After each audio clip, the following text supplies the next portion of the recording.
Merci Clotilde. Alors, sur le thème de l'écologie, je ne suis pas sûr que le livre de l'Apocalypse soit le mieux à même d'aborder une réflexion biblique. Il est celui qui décrit la destruction de la terre, de la mer et du ciel pour une nouvelle création.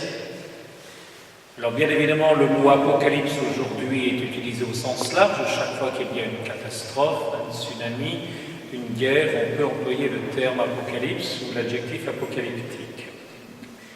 Tout à l'heure, on a parlé de catastrophe. Alors je vais commencer par là. Catastrophe vient d'un mot grec, katastrophé, qui signifie ruine ou bouleversement. Et dans l'une de ses significations, la catastrophe, c'est le dernier élément d'une tragédie, d'une pièce de théâtre. Cela correspond au dénouement d'un drame. Le mot catastrophé comme tel, je le précise d'emblée, ne se trouve absolument pas dans le livre de l'Apocalypse. Le mot apocalypse lui-même vient d'un mot grec qui veut dire révélation, ou plus exactement, c'est révéler tout en revoilant. Et on peut jouer sur les mots, on ôte le voile, puis on en met un autre. Il y a bien des bouleversements dans le livre de l'Apocalypse, à commencer par celui donc de la terre, de la mer, du ciel, et surtout le bouleversement des villes, et d'une ville en particulier, qui, à la fin du livre, s'appelle Babylone, et qui est comme la métaphore, l'image de toutes les grandes villes impérialistes du monde. À l'époque, c'était Rome. Ces bouleversements qui touchent la nature forment la matière narrative et assez visuelle de l'enchaînement d'un certain nombre de ce qu'on appelle les septénaires.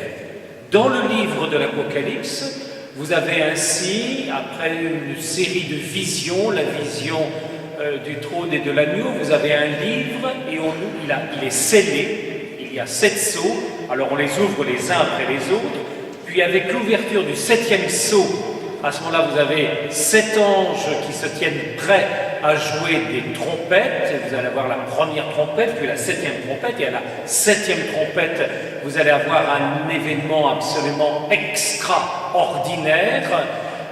La rencontre de ce qui est le plus beau dans l'histoire des hommes et de ce qui est le plus vil.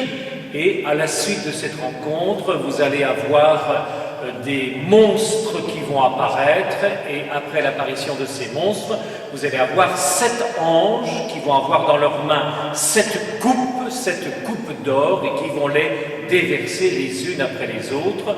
Des 7 sceaux aux 7 trompettes et aux 7 coupes d'or, vous allez avoir la destruction de ce qui existe.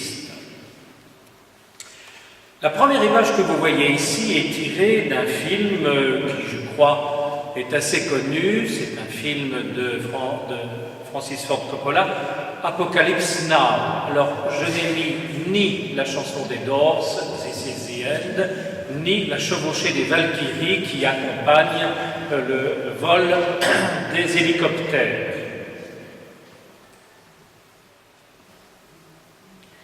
Le héros est donc témoin d'un monde qui va à sa fin. En l'occurrence ici, le film se focalise sur un épisode de la guerre du Vietnam, mais c'est évidemment aussi une métaphore du monde moderne. Et tant qu'à faire pour le thème qui a articulé les diverses conférences, il y a la mise à mal de notre monde. Alors cette image est évidemment un montage, mais vous remarquez qu'avec la destruction de ce qui a été construit par les hommes, et je retiens là-dessus parce que ça c'est en lien avec le livre de l'Apocalypse, ce qui a été construit par les hommes, on a ici des ruines, les débris d'usines. Vous avez tout dans le fond, vous le devinez. Vous avez une rivière, une campagne, et on devine que par derrière, c'est le bonheur. Le mot bonheur rythme par 7 fois le livre de l'Apocalypse. C'est un livre dans lequel le chiffre 7 se répète, non pas à l'infini, mais plusieurs fois, et vous avez 7 béatitudes. L'une des premières est celle-ci: heureux celui qui lit et ceux qui écoutent la parole de la prophétie. Garde ce qui s'y trouve écrit, car le temps est proche. Le temps est proche. Qu'est-ce qui doit donc être révélé, mais que l'on ne peut révéler qu'en le recouvrant aussitôt d'un voile, comme si on allait se brûler les yeux? On pourrait dire que c'est la fin du monde. C'est en tout cas la fin d'un monde.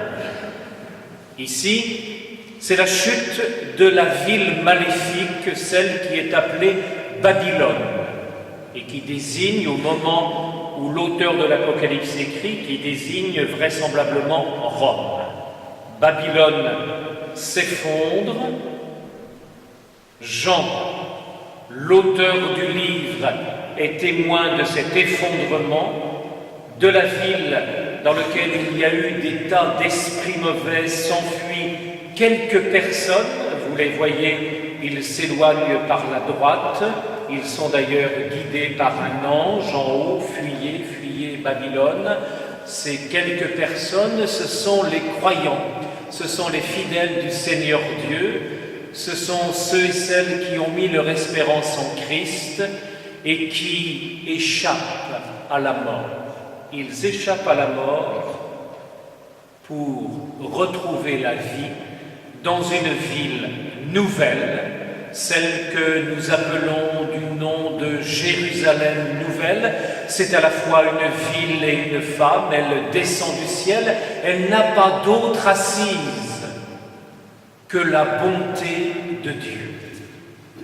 Et cette ville ne repose pas sur les eaux, elle tient uniquement par le souffle divin. Les bouleversements du livre de l'Apocalypse, il faut les situer dans le cadre même où s'écrit le livre. Et ce sera mon premier chapitre.